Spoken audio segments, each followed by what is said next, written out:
The letter that Pilate wrote to Roman Emperor Tiberius about Jesus contains impressive details about Jesus' appearance that do not even appear in the Gospels. In this letter, he also speaks about Jesus' miracles, his trial, crucifixion, and, believe it or not, his resurrection. But what exactly does this letter say? What could Pilate have said to the emperor about the resurrection of the Son of God and his physical appearance? Pilate begins the letter to Emperor Tiberius by saying, "Greetings, Your Majesty. The recent events in my province have been so extraordinary that I feel the need to report everything in detail, as I believe these events may, in the future, influence the destiny of our nation. It seems that all the gods have abandoned us lately. I am almost ready to say that the day I took Valerius' place as governor of Judea was a cursed one, for since then my life has been filled with worries and anguish. When I arrived in Jerusalem, I took possession of the praetorium and organized a grand banquet. I invited a tetrarch from Galilee, the high priest, and their officials, but at the appointed time, no one showed up. I saw this as a sign of disrespect to my authority and the Roman government. Days later, the high priest visited me with a serious yet disingenuous demeanor. He claimed that his religion did not allow him to sit at the table with Romans, but his expression revealed the falsity of his words. Despite accepting his excuse, it became clear to me that he and his followers were against the Romans. I advised the Romans to remain vigilant regarding the high priests of this land, for they would not hesitate to betray even their own mothers for power and wealth. Among the conquered cities, Jerusalem is the most difficult to control. The population is so rebellious that I live in constant fear of an uprising. I have few soldiers, only one centurion, and 100 men under my command. I requested reinforcements from the governor of Syria, but he told me that he barely had enough soldiers to defend his own province. Our thirst for expansion seems to exceed our ability to defend what we have conquered. I fear this may lead to the downfall of our government. I have kept away from the people fearing that the priests might influence the rebels. Still, I have tried to understand the mentality and actions of these people. Among the many rumors I heard, one in particular caught my attention. They spoke of a young man in Galilee who preached a new doctrine in the name of a God who had sent him. At first, I thought he might be trying to incite the people against us, but I soon realized that was not the case. Jesus of Nazareth seemed more of a friend to the Romans than to the Jews. One day, while passing through the square, I saw a large crowd gathered around a young man leaning against a tree, speaking calmly. I learned it was Jesus, which did not surprise me, given the contrast between him and those listening to him. I did not want to interrupt him with my presence, so I continued on my way, but asked my secretary to mingle with the crowd and listen to what he was saying. My secretary, Manios, is the grandson of an old conspirator who was with Catiline in Etruria for many years. He is well versed in Hebrew, loyal to me, and has my full confidence. When Manios returned to the praetorium, he reported to me what Jesus had said. Never have I found in the works of philosophers anything that compares to the words of wisdom spoken by Jesus. One of the Jewish rebels, of which there are many in Jerusalem, asked Jesus if it was right to pay taxes to Caesar. He replied, "Give to Caesar what belongs to Caesar, and to God what belongs to God." It was this wisdom that led me to grant freedom to the Nazarene, even though I had the power to arrest or exile him. Jesus was neither an agitator nor a rebel. I offered him my protection, perhaps without him even realizing it. Jesus had the freedom to act, speak, gather with people, choose his disciples, and teach without being hindered by any order of mine. If one day, may the gods forbid, the religion of our ancestors is replaced by that of Jesus, it will be this tolerance that will lead to the fall of Rome. Meanwhile, I, as an unfortunate instrument, will have been part of what the Jews call providence and what we call destiny. This freedom I gave to Jesus upset the wealthiest and most powerful Jews. Jesus was harsh with them, and that, for me, was a reason to let him remain free. To the scribes and Pharisees, he would say, "You are like snakes. You are like whitewashed tombs, beautiful on the outside, but full of death within." On other occasions, he criticized local traditions, saying that humility was more valuable in the eyes of God than any social status. Almost every day, I received complaints in the praetorium about Jesus' boldness. They warned me that something bad could happen to him, and that Jerusalem had a history of stoning those who called themselves prophets. An appeal to Caesar was being prepared, but the Senate approved my actions and promised reinforcements after the Persian War, as I did not have enough troops to contain a revolt. I then decided to take a measure to restore peace in the city without needing to lower myself. I wrote to Jesus, asking him to come to the Praetorium for a conversation. He came.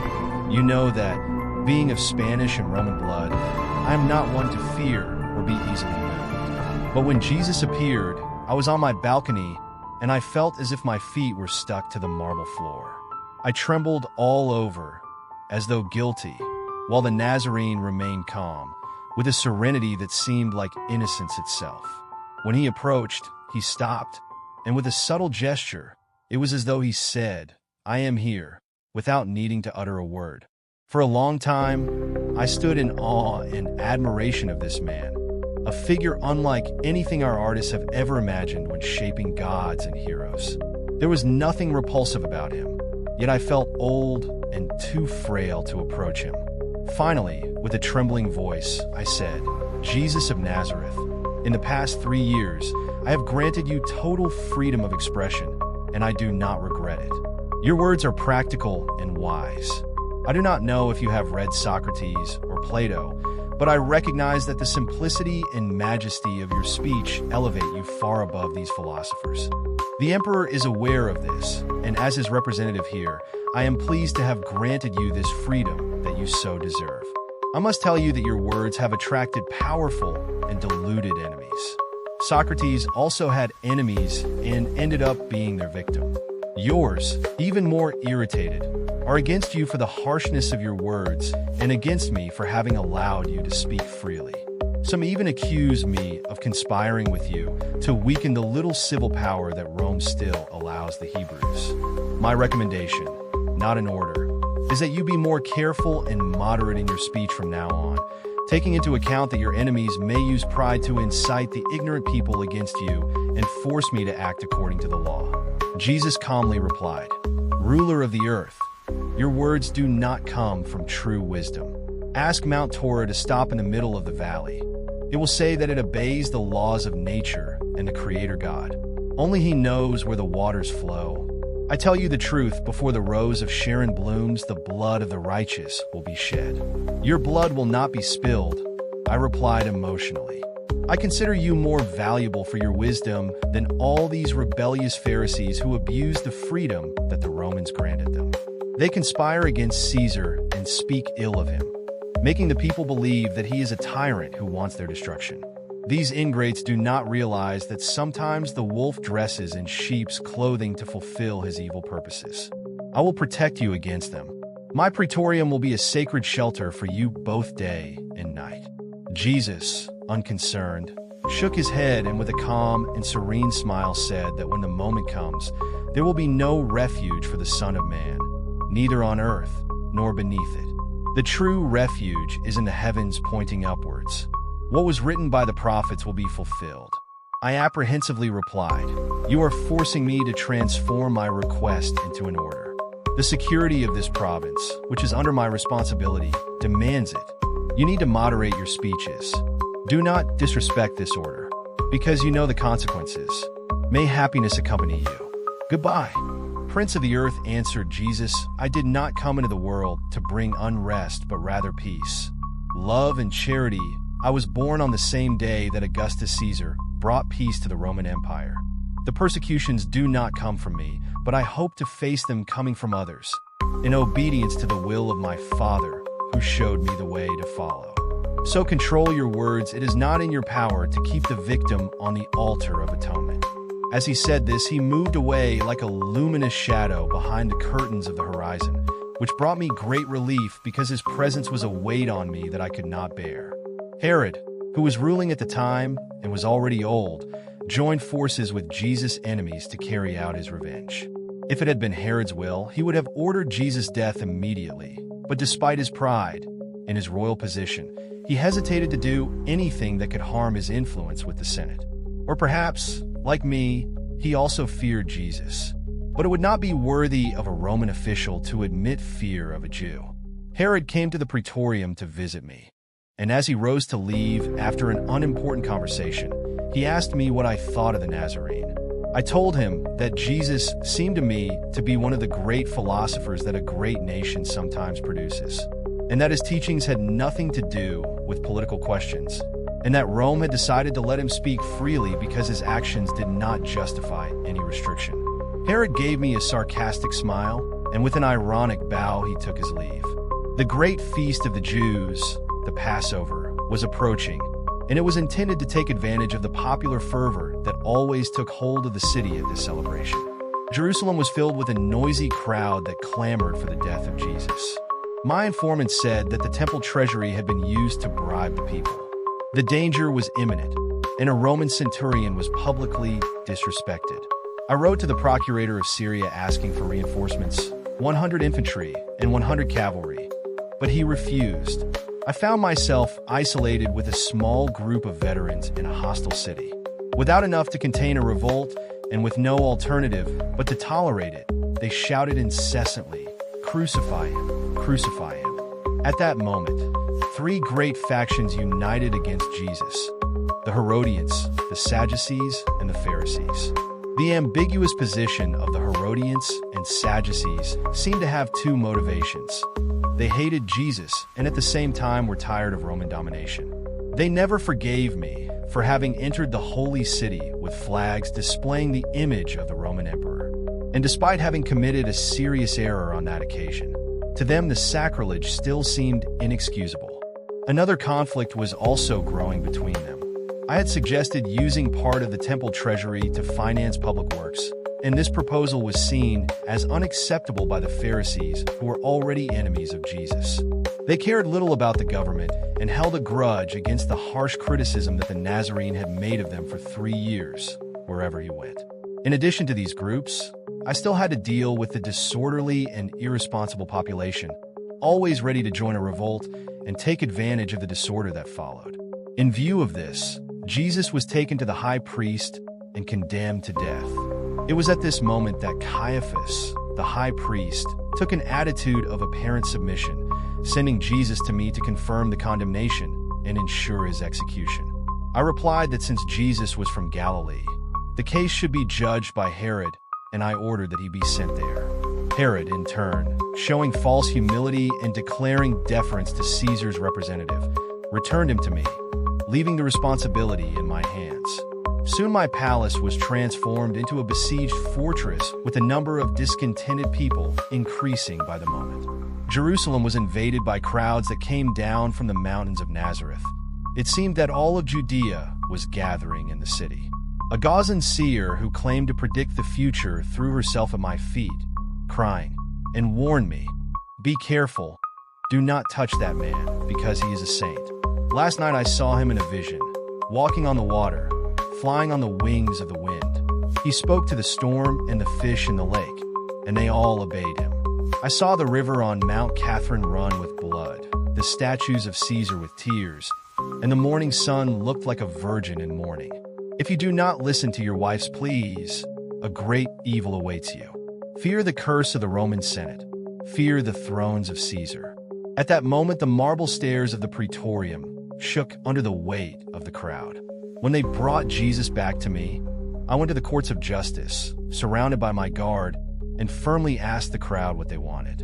They replied that they wanted Jesus dead. What was his crime? I asked. He had blasphemed, prophesied the destruction of the temple, and declared himself the Son of God, the Messiah, the King of the Jews. I replied that Roman justice does not condemn anyone to death for such accusations. But the cries of "Crucify him, crucify him," echoed through the maddened crowd, making the walls of the palace shake. Among them all, the only one who seemed calm was Jesus. After several failed attempts to protect him from the fury of his enemies, I adopted a measure that seemed to be the only one capable of saving his life. I suggested that, as it was customary at that time to free a prisoner during the festivities, they release Jesus and let him go. However, the people insisted that Jesus be crucified. I tried to argue by pointing out that their actions were inconsistent with their own laws. I explained that according to Jewish law, no judge could condemn a defendant without first fasting for a whole day, and that the sentence needed the consent of a Sanhedrin and the signature of its president. In this court, no criminal execution could take place on the same day that the sentence was given. The next day, which would be the day of the execution, the Sanhedrin would review the entire process. Furthermore, their law required that a man stand at the door of the court holding a flag, while another man mounted on a nearby horse announced the name of the condemned man, the crime committed, and the names of the witnesses. I asked if there was anyone who could testify in his favor. The prisoner on his way to execution had the right to return up to 3 times to present new arguments in his defense. I insisted on these points in the hope of calming them down, but the cries of crucify him, continued. I then ordered Jesus to be flogged, thinking that this would be enough, but it only intensified their hatred. I called for a basin and washed my hands before that furious crowd, declaring that, in my judgment, Jesus of Nazareth had done nothing to deserve death. But my words were useless. The fate of Jesus was already sealed. I had seen the fury of crowds and civil unrest before, but nothing compared to that day. It seemed as if all the spirits of the depths of hell had gathered in Jerusalem. The crowd seemed not to walk, but to be swept and whirled like a whirlwind, moving in furious waves, from the gates of the Praetorium to Mount Zion, with shouts and screams that surpassed any agitation I had ever witnessed in riots in Pannonia or the Forum. The day darkened gradually like a winter twilight, reminiscent of what happened at the death of Julius Caesar. It was also the Ides of March. As governor of a rebellious province, I was leaning in a corner of my basilica, watching the somber scene. As the innocent Nazarene was being led to his execution, everything around me felt deserted. An air of sorrow and desolation hung in the air. My faith joined Calvary, and the centurion tried to maintain order amidst the chaos. I was alone, and a weight in my heart warned me that what was happening, there was more a drama of the gods than of men. The sounds of agony echoed from Golgotha, carried by the wind, as if announcing a suffering never before felt by human ears. Black clouds gathered over the temple and spread across the city, covering it like a dark veil, with visible signs both in the heavens and on earth. They say that Dionysus the Patriarch exclaimed, "Either the Creator is suffering or the universe is falling apart." While these terrible phenomena were taking place, a frightful earthquake shook Lower Egypt, filling everyone with terror and nearly killing the superstitious Jews with fear. Balthazar, an old learned Jew from Antioch and a close friend of the Nazarene, was found dead after the earthquake. Whether his death was caused by fright or grief, no one knows. Towards the first hour of the night, I wrapped myself in my cloak and went down to the city towards the gates of Golgotha. The sacrifice had been accomplished. The crowd was still returning home agitated, but with a somber air of regret for what they had witnessed.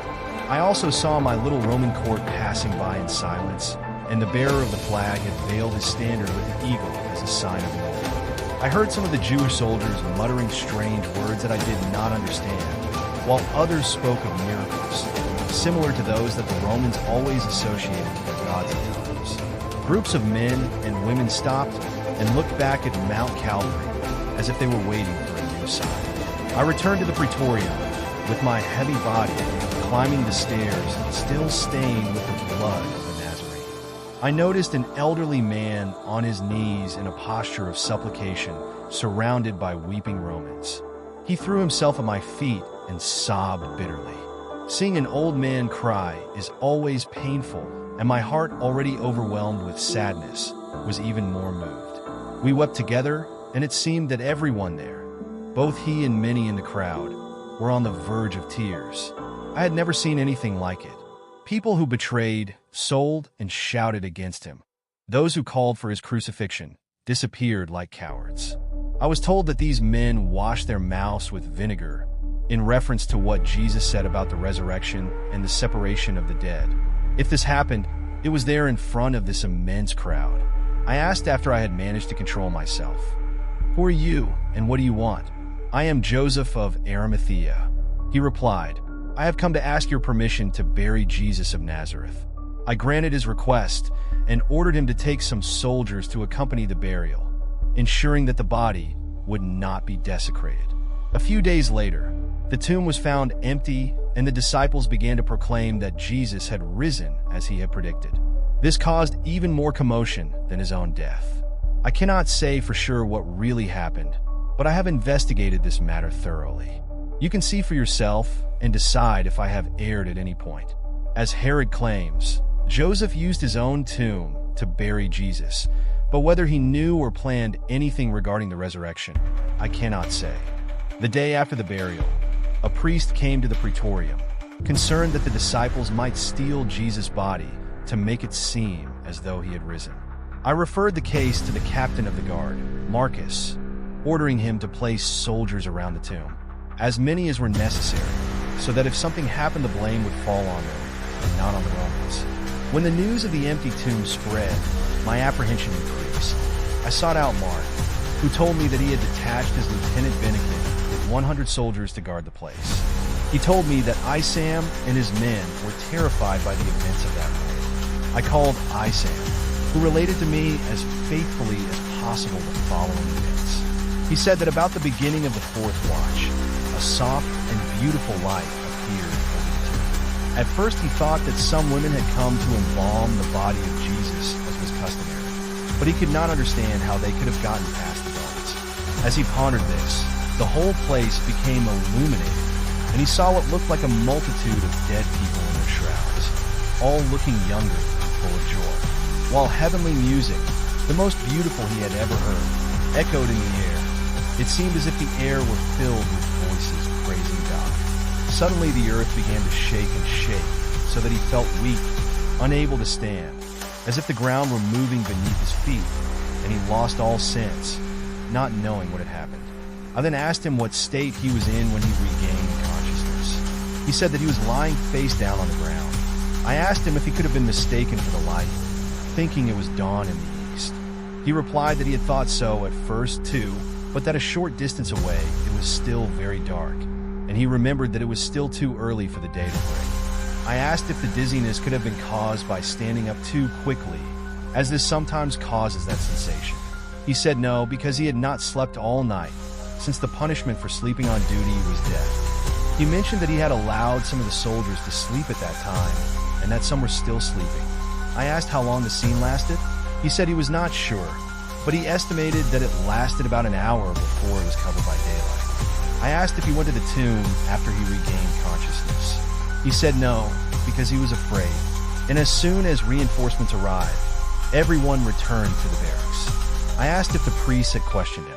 He confirmed that they had, saying that the priests wanted him to claim that it was an earthquake and that the guards were asleep. They offered him money to say that the disciples had come and stolen the body of Jesus. But he saw no disciples, and he did not know that the body was missing until he was told. I asked the personal opinions of the priests he spoke to, and he said that some believed that Jesus was not an ordinary man.